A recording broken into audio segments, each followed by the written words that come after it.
जो हम मन की प्रेरणा के अनुसार आचरण करते हैं, वही हमारे बंधन, दुख, क्लेश, असमर्थता, अशांति, जन्म मरण इसका कारण बनते हैं। जहां हम प्रभु की आज्ञा का पालन करते हैं, प्रभु स्वरूप संत महात्मा गुरुजनों की वाणी का अनुसरण करते हैं, वहीं हम जीवन मुक्त हो जाते हैं। ये बंधन भ्रमात्मक है, ये कृपा प्रकाश से ही अनुभव में आता है। जासु कृपा, कृपा शब्द का परिचय दैन्य भाव को होता है। जब तक कोई हम है तब तक कृपा का परिचय नहीं मिलेगा, और ये कृपा से ही बात बनती है। जैसे ज्ञान मार्ग में है तो सब बातें ज्ञान की आ गई, खूब श्रवण मनन हो रहा है, पर उससे कृपा का परिचय नहीं मिला तो उसका मोक्ष नहीं होगा। क्योंकि मोक्ष मूलम गुरु कृपा, गुरु कृपा, वो कृपा ही विशुद्ध बोध कराती। ज्ञान हो जाना, वैराग्य पूर्वक जीवन व्यतीत करना, ऐसा भी हो सकता है, पर बोध हो जाना ये केवल कृपा से होता है। हरि की कृपा, गुरु की कृपा, संत कृपा एक ही बात है। भक्ति भक्त भगवंत गुरु चतुर नाम बपु एक। नायमात्मा प्रवचनेन लभ्या न मेधया न बहुना श्रुतेन। बहुत सुंदर शास्त्रों का प्रवचन कर लेता हो, आत्मज्ञान का, भक्ति का और भी सिद्धांतों का, तो जरूरी नहीं कि उसे आत्मबोध हो गया है, नहीं हो सकता है। बहुत मेधया, बहुत बुद्धिमान है, जरूरी नहीं वो बुद्धिमान है तो आत्मबोध हो ही जाएगा। बहुत श्रवण करता है, जरूरी नहीं बहुत श्रवण करता है तो बोध हो ही जाएगा। कृपा पूर्वक आत्मा जिसका वर्ण करती है वही आत्मबोध को प्राप्त होता है। आत्मा वही गुरु है, वही हरि है, वही आत्मा है। ये कृपा शब्द बहुत जोर की बात है। कृपा का आदि अंत नहीं है, अनंत प्रभु की अनंत कृपा है। जासु कृपा नहीं कृपा अघाती, जिसकी कृपा कृपा करते कभी अघाती नहीं। कृपा समुद्र है। हम अशांत हैं, चिंतित हैं, दुखी हैं, केवल अहम कर्ता भाव से। हम जैसे हैं वैसे कृपा सिंधु का अगर आश्रय ले लें, जैसे हैं, हमारा संबंध है प्रभु से, जैसे भी है, हम कैसे प्रश्न नहीं उठता। हम जैसे भी हैं प्रभु के हैं, इसी से कृपा का हमारे हृदय में अनुभव होने लगता है। जो मानो संबंध हमारा प्रभु से संबंध दृढ़ है। तू दयाल दीन हो, तू दानी हो भिखारी हो प्रसिद्ध पात की, तू पाप पुंजहारी। नाथ तू अनाथ को, तो अनाथ कौन मोशो। हमारा संबंध मोह समान आरत नहीं, आरत हर तोषो। ब्रह्म तू हो जीव, तू है ठाकुर हो चेरो। तात मात गुरु सखा, सब हित मेरो। तो ही मोहि नाते अनेक मानिए जो भावे, ज्यों त्यों तुलसी कृपालु चरण शरण पावे। हे करुणा में प्रभु, हमारा आपका संबंध है ही, चाहे जिस संबंध से देख लो हम आपके ही हैं। नाथ, आप बस ऐसा कर दो कि आप मिल जाओ। आपसे बिछुड़ना बर्दाश्त नहीं। जो मान करके अगर आप पापी मानते हैं, पतित मानते हैं, तो हे नाथ, हमारा आपका बढ़िया संबंध है, क्योंकि आपका नाम पतित पावन है। आप जैसा कोई दाता नहीं, हमारे जैसा कोई भिखारी नहीं, आप जैसा महान नहीं, हमारे जैसा नीच नहीं। हे दीन बंधु पतित पावन, आप ही हमारे माता पिता गुरु सखा हितैषी हो। आप ब्रह्म हो, मैं जीव हूं, जो संबंध मानो, हमारा आपसे ही संबंध है। बस ये बात ध्यान रखनी, हमारा आपसे ही संबंध है। इस भगवत मार्ग में चलने पर हम धीरे धीरे संसार के संबंधों से विलग होते हैं, पर हम अपने शरीर संबंध में फंसे रहते हैं। हम शरीर की क्रियाओं पर भरोसा कर लेते हैं, प्रभु की कृपा पर नहीं। ये सूक्ष्म विषय, तर्क का विषय नहीं है। हम अपने अहम द्वारा की हुई क्रियाएं, उनका तो भरोसा कर लेते हैं, पर प्रभु की कृपा का भरोसा नहीं कर पाते। यदि कहीं साधु संग से कृपा का परिचय मिल जाए, तो ये कृपा निश्चित आपको भगवत प्राप्ति करा देगी। जासु कृपा नहीं कृपा अघाती। कोई भी भगवत साक्षात आज तक किया है, तो तुम्हारी कृपा, तुम्हें रघुनंदन, जानहि भगत भगत चंदन। भक्तों के हृदय को भक्ति से शीतल करने वाले प्रभु, आज तक कोई तुम्हें जान पाया है, पा पाया है, तो आपकी कृपा से पा पाया है। तो हे कृपा सिंधु, जिस तरह हम आपको पसंद आवे, जिस तरह हम आपको राजी कर सकें, अपनी कृपा से हमें वैसा बना लो। सब साधन शास्त्र के अनुसार करते हुए भी भरोसा प्रियालाल की कृपा का, ये आंतरिक बात है। जितने भी साधन हैं प्रकृति के ही आधार पर हो रहे हैं। स्वभाव, सूक्ष्म शरीर, स्थूल शरीर, इन्हीं से तो सारी क्रियाएं हो रही, और ये सब प्राकृतिक हैं, करण प्राकृतिक हैं। जिन पदार्थों से क्रिया का पूर्ण भाव होता है, वो भी प्राकृतिक हैं। क्रियाएं भी प्रकृति देश में ही हो रही। उस अव्यक्त परम तत्व, सर्वव्यापी परमात्म तत्व का अनुभव क्रियाओं से नहीं है। ये सत्संग के द्वारा जब हमें पता चलता है, तो हमारा अहम गलित हो जाता है, और लगता है कि अभी तक तो हम क्रियाओं का भरोसा लिए थे, अब जब इनके ही द्वारा नहीं होता तो क्या करूं। देखो, हृदय में उतरी शरणागति, तो हे नाथ, मैं सर्वतो भावेन आपकी शरण में हूं। मेरे साधन भी आप हो, मेरे साध्य भी आप हो। बस यहां से दिव्यता प्रारंभ होती है।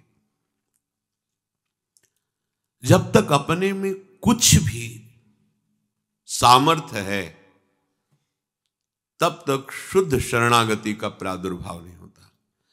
आज तक जिसे भी भगवत साक्षात्कार हुआ है, जिसे भी, चाहे वो ज्ञान मार्ग का पथिक हो, योग मार्ग का पथिक हो, भक्ति मार्ग का पथिक हो, वो चाहे गुरु कृपा शब्द बोले, भगवत कृपा शब्द बोले, आत्म कृपा बोले, प्रियालाल की कृपा बोले, वो कृपा ही है। बिना कृपा के ये तत्वबोध होना, परमात्म स्थिति होना, भगवत प्रेम में विकल होना, ये नहीं होता। एक ऊंचाई तक साधन की पहुंच है, इसके बाद नहीं। इसके बाद तो कृपा ही ले जाती है। इसीलिए बड़े बड़े महापुरुष जब कभी विनय करते पाए गए तो अत्यंत दैन्यता पाई गई। वो अत्यंत दैन्यता उनकी बनावटी भाव नहीं है। चाहे जिस महापुरुष की हृदय की जब बात सुनेंगे तो उसमें दैन्यता भरी मिलेगी, क्योंकि देखा है कि जो करना है उस करने से कुछ तो ऊंचाई मिलती है, वो भी प्रकृति राज्य तक। यहां से ब्रह्मलोक तक सब प्राकृतिक है, मायाकृत है। थोड़ी दिव्यता है उस प्रकृति में, पर है तो माया ही। यहां तक आप कर्म के द्वारा पहुंच सकते हैं, क्रियाओं के द्वारा। स्वर्गलोक, जनलोक, महालोक, तपलोक, सत्य ब्रह्मलोक। अब इसके आगे जो यात्रा है वो कृपा की है। यह गुण साधन ते नहीं होई, तुम्हारी कृपा पाओ कोई कोई। ये शब्द समझना बड़ा कठिन है। यह गुण साधन ते नहीं होई, तुम्हारी कृपा पाओ कोई कोई। कोई कोई जो कृपा का आश्रय ले लिया। ये केवल सत्संग से परिचय मिलता, केवल सत्संग से। हमारा जो देहाभिमान, अन्य अभिमान, ये शास्त्र शब्दों से काटा जा सकता है, पर साधना अभिमान, भक्ति का अभिमान, भजन का अभिमान, त्याग तपस्या का अभिमान, ये केवल संत गुरु हरि कृपा से इकट्ठता है। ये बना रहता है, भगवत साक्षात्कार होने पर भी बना रहता है। आपको लगेगा कि भगवत साक्षात्कार होने के बाद कैसे बना रहता है, ये तो बात समझ में नहीं आई। भगवत साक्षात्कार के बाद अभिमान कैसे बना रह सकता है? अगर आप सत्संग नहीं किए तो आपको तर्क उठ जाएगा। देखो, चित्रकेतु मंत्र प्राप्त होने पर मंत्र के बल से अनंत भगवान का साक्षात्कार करता है। शंकरषण भगवान एक ही है। जैसे राम लक्ष्मण भरत शत्रुघ्न, ऐसे वासुदेव शंकरषण प्रद्युम्न अनिरुद्ध, ये चतुर्व्यूह भगवान का अवतार है। भगवान शंकरषण का साक्षात्कार करता है, दिव्य विमान मिलता है। जिस लोक में जहां चाहे बिना रोक टोक के विमान पर जा सकता है। भगवत साक्षात्कार किए हुए विमान पर आरूढ़ कैलाश पहुंचता है। वहां अंबा को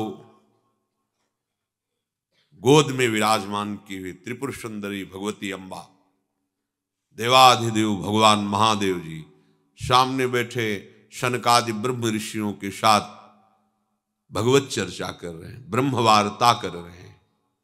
इतने बड़े बड़े महापुरुष भगवान शिव के सामने नीचे बैठे हुए, सर झुकाए हुए अमृतमय वार्ता सुन रहे हैं। और आप ये विमान पर चढ़े चढ़े गए और भगवान शंकर को उपदेश देने लगे। आप जगत गुरु हैं। साधारण गृहस्थ भी अपनी भार्या को अपने पास अगर बैठालता है तो एकांत में, और आप सभा में गोद में बैठाले हुए, एक कहां की मर्यादा है। भगवान शंकर तो अगाध ज्ञान समुद्र, मौन, शांत। लेकिन अंबा मां है, ढटा रे धूर्त, तू किनको उपदेश कर रहा है? तुझे दिखाई नहीं दे रहा है? बड़े बड़े ब्रह्म ऋषि महापुरुष सब बैठे, जिनके वचनों का अमृत पान कर रहे हैं, उनको तू उपदेश कर रहा है। तेरी उद्दंडता नहीं गई, तू भगवत साक्षात्कार की है, ऐसी सिद्धियां भी प्राप्त है तेरे को, उद्दंडता नहीं गई। साधु समागम नहीं किया, इसलिए तेरी उद्दंडता को अब मैं दूर करती हूं। जा आशुर्भाव को प्राप्त हो जा, तेरा सब भागवतिक वैभव ढक जाए, छिन जाए। वही भयानक असुर भाव को वृत्तासुर के रूप में प्रकट हुआ। देखो ये है, भगवत साक्षात्कार के बाद भी उद्दंडता नहीं गई। अरे जिनकी कृपा को ओर से समस्त सिद्धियां, ज्ञान और दिव्यता आती है, उन प्रभु को कैसा कटाक्ष कर, ऐसा तो कोई त्रिभुवन में बोलने की हिम्मत नहीं रखता। महाप्रलय स्वरूप जिनका तीसरा नेत्र है, जो संपूर्ण ज्ञान के समुद्र हैं, करुणा का साक्षात स्वरूप है, परम वैष्णवाचार्य हैं, उनको कोई उपदेश कर सके इतनी सामर्थ्य किसी में नहीं। स्वयं भगवान श्री हरि इनकी आराधना करते हैं और ये भगवान श्री हरि की आराधना करते हैं। परस्पर एक दूसरे से पूछो तो वो उनको अपना गुरु आराध्य देव कहेंगे, वो उनको अपना गुरु आराध्य देव कहेंगे। तो हरि भक्त होकर के भी कैसी उद्दंडता इनके हृदय में ये सत्संग से जाती है, साधु संग से अत्यंत दैन्यता आ जाती है और दैन्य ही प्रभु की कृपा का भाजन बनता है। और कृपा पात्र के लिए कुछ दुर्लभ नहीं, कोई भी ऊंचाई दुर्लभ नहीं, क्योंकि कृपा वो प्रवाह है जो किसी भी तरह के बांध से रुकती नहीं, बहाकर जीव को महारस में डुबो ही देती है। इसलिए कृपा का आश्रय जरूर लीजिए हृदय में। प्रभु की कृपा का आश्रय यदि आपके हृदय में हो गया तो शब्द याद रखिए, आपको कुछ दुर्लभ नहीं है। हमारे अंदर एक वृत्ति है करके प्राप्त करना, संतुष्ट करना, ऐसा करके यही में फंसाती चली जा रही है। करके वहां तक नहीं पहुंचा जाता। जितनी भी क्रियाएं हैं सब त्रिगुणमयी हैं, तीन देहों के द्वारा होती है, और जहां पहुंचना है वो त्रिगुणातीत है। इनकी पहुंच ही नहीं है। हां, इनका समर्पण कर देने से ये वही हो जाते हैं। जैसे लोहे में दाहिका शक्ति नहीं है, दाहिका शक्ति अग्नि में है, पर जब लोहा संपूर्णतया दाहिका शक्ति से युक्त अग्नि में डाल दिया जाता है तो वो भी अग्नि स्वरूप ही हो जाता है। उसमें भी दाहिका शक्ति ज्वालामयी अंदर हो जाती, लाल लोहा वैसे ही दाह उसमें हो जाता है। यद्यपि उसमें दाहिका शक्ति किंचन मात्र भी नहीं है, पर उसी लोहे को जब अग्नि में डाल दिया गया तो अग्नि स्वरूप हो जाता है। ऐसे ही त्रिगुणात्मिका माया के द्वारा रचे हुए स्थूल देह, सूक्ष्म देह और कारण देह स्वभाव, इनकी पहुंच नहीं है प्रभु तक, उस प्रेम तक।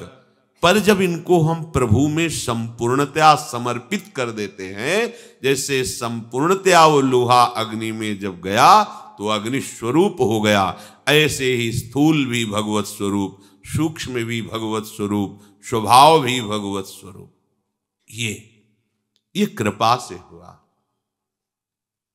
सवै अंग गुणहीन हो, ताको यतन न कोई, एक किशोरी कृपाते जो कछु होए सो होए। कृपा, हमारा समर्पण जो अधूरा है उसका कारण हमारा कृपा का आश्रय ना लेना है। हम कभी कभी बड़ी भूल कर बैठते हैं, हम कृपा को गलत ढंग में ले लेते हैं। हमारे पास मनचाही हो गई, रुपया पैसा खूब हो गया, अनुकूलता मिल गई, वाहवाही मिल गई, तो हम मानने लगते हैं कि हमारे ऊपर कृपा है। ये देखो गलत ढंग। जब इसके विपरीत परिस्थिति आई फिर हम कोसने लगते हैं, भगवान के पास क्या कमी थी, अगर वो इतना दे देते तो हमारा एक काम चल जाता। भगवान के पास क्या कमी थी, उन्होंने ऐसा क्यों कर दिया, हमें लगता है अब उनकी हमारे ऊपर कृपा नहीं है। हम कृपा को अनुकूलता में तोलने लगते हैं, प्राकृतिक अनुकूलता को हम कृपा मानने लगते हैं। नहीं, कृपा ये सुंदरम सुंदराणाम है तो भीषणम भीषणानाम भी है। जब कृपा का आप आश्रय लेंगे तो अब कृपा सुधारेगी आपको। उसका दो स्वरूप है, तैयार रहिए। सुंदरम सुंदराणाम, बहुत सुंदर, सुंदर से भी सुंदर है। कुसुमादपि, कुसुम से भी कोमल, वज्रादपि कठोरानि, वज्र से भी कठोर है। कृपा पात्र को इसकी परवाह नहीं रहती, जो वास्तविक शरणागत है। पर आप परिचय जान लीजिए कृपा का। कभी कृपा बहुत सुंदर रूप धारण करती है, अनुकूलता ही अनुकूलता।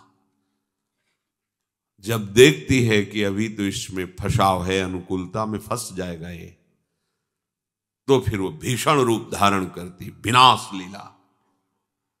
हर तुम्हारी चाही हुई बात के विपरीत, हर तुम्हारी राग की वस्तु को नष्ट कर देना। अब आपको लगेगा कि मेरे आराध्य देव की मेरे पर कृपा नहीं है। आप विपरीत चिंतन करने लगेंगे, आपको संशय हो जाएगा, आप शरणागति को कोसने लगेंगे।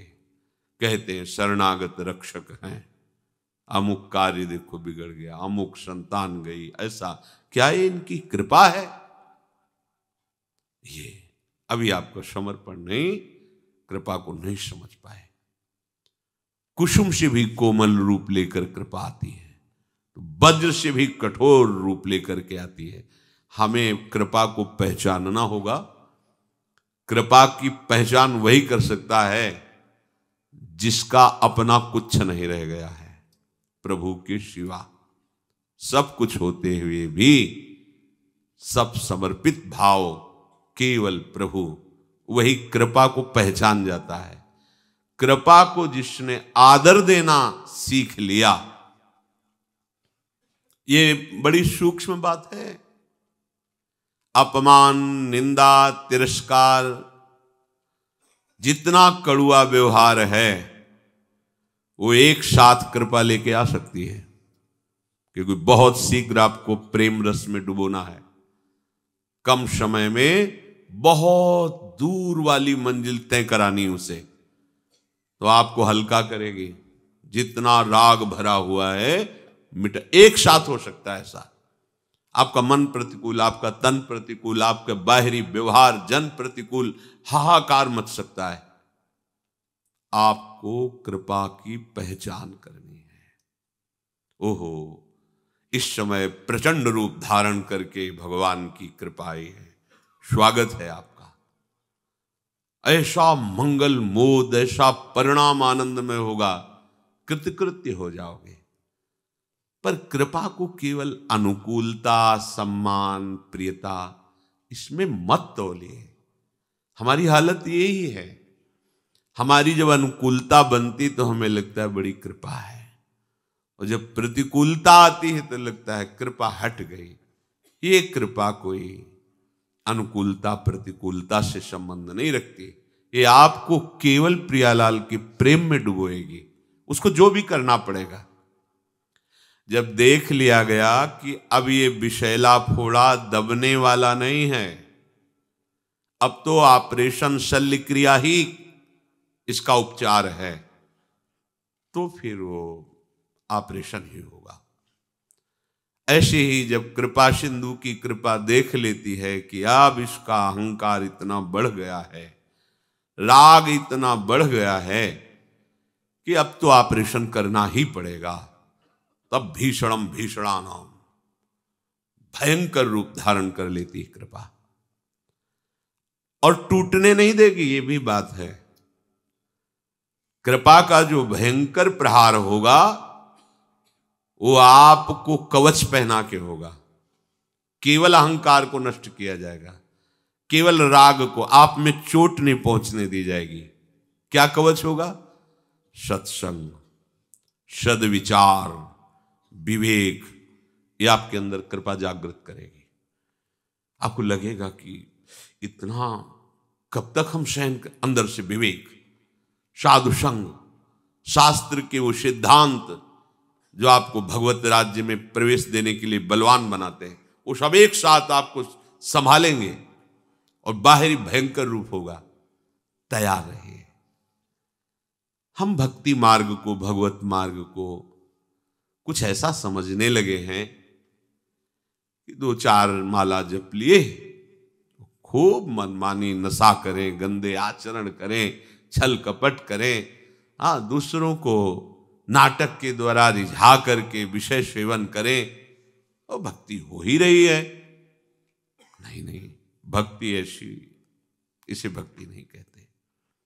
देखो भक्तों के जीवन में उनको कसौटी पे कसा है कृपा ने। जहर पिलाया गया है, कोड़ों से खाल खींच ली गई है, शूली पर चढ़ा दिया गया है, आग पे रख दिया गया उनको। सब तरह की कसौटी पर उनका हृदय प्रभु के कोमल चरणार बिंद से एक क्षण के लिए भी नहीं हटा। किसी भी भक्त के जीवन को आप देख लीजिए, जो महाभागवत भगवत स्वरूप हुए हैं, उनके चरित्रों को पढ़कर आप देख लीजिए। ये कृपा कसौटी में कस करके जगत को दिखा देती कि भगवान का भक्त कितना सहनशील होता है, कितना महान होता है। भक्ति एक ऐसा नाटक नहीं है कि हमारी वासनाओं की ये सब लीला चलती रहे, अहम जनित क्रियाएं होती रहे, मान सम्मान प्रतिष्ठा प्रियता ये सब, और हम प्रभु के प्रेमी भक्त। नहीं भाई, गलत मार्ग है। संसार का राग त्याग ही भगवान के अनुराग में परिणित होता है।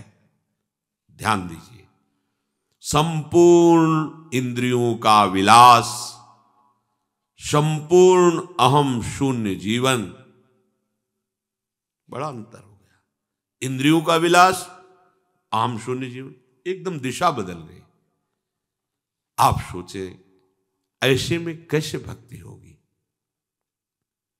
प्रारंभ में सबको भक्ति का आवाहन करते हुए ये विश्वास दिलाते हैं कि अगर आप थोड़ा भी नाम जप करोगे, कैसे भी हो, चिंता मत करो, भगवान आपको संभालेंगे, वो कृपा करेंगे।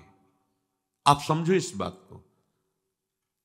ये इसलिए कि आप शुरू तो कीजिए, और जहां आप शुरू करेंगे तो आगे आगे का जो भक्ति का सोपान है वो आपको भगवान सुनवाएंगे, चलने की प्रेरणा देंगे, वो आपका हाथ पकड़कर उस सोपान पर चढ़ाएंगे। अगर आप ऐसा कहें, पहले तो ये कहा गया था कि थोड़ा नाम जप कर लो, जो करते हो करते रहो, कैसे हो तुम, इसका प्रश्न ही नहीं। ये प्रारंभिक आपका प्रवेश कराने के लिए ये बात है, पक्की मान लीजिए। अगर आप से कोई ये कहे कि आप निर्विकार होकर भक्ति में चलें, तो ये हमारे सामर्थ्य की बात नहीं, हम नहीं चल पाएंगे।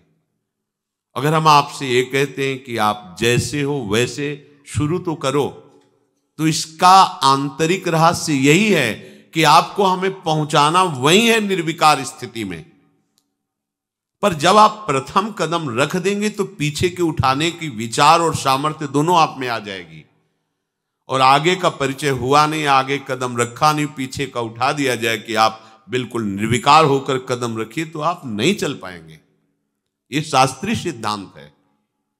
ये भागवतिक प्रारंभ में प्रवेश पाने के लिए ये ऐसा ही है। जैसे महापुरुषों ने कहा, आप केवल वृंदावन आ जाइए, वृंदावन वास कर लीजिए, आपको निश्चित प्रियालाल की प्राप्ति हो जाएगी, इसमें कोई संशय नहीं है। पर इसके बीच की यात्रा को नहीं कहा गया है। आप आइए वृंदावन, वृंदावन की आपके ऊपर कृपा होगी, रसिकों का संग होगा, धाम की महिमा, नाम की महिमा, रूप की महिमा, लीला की महिमा, ये रसिकों के संग से श्रवण इंद्री के द्वारा आपके हृदय में डाली जाएगी और ये जाकर आपके समस्त विषयों को परास्त कर देगी। तब आप भगवत प्राप्ति के योग्य हो जाएंगे।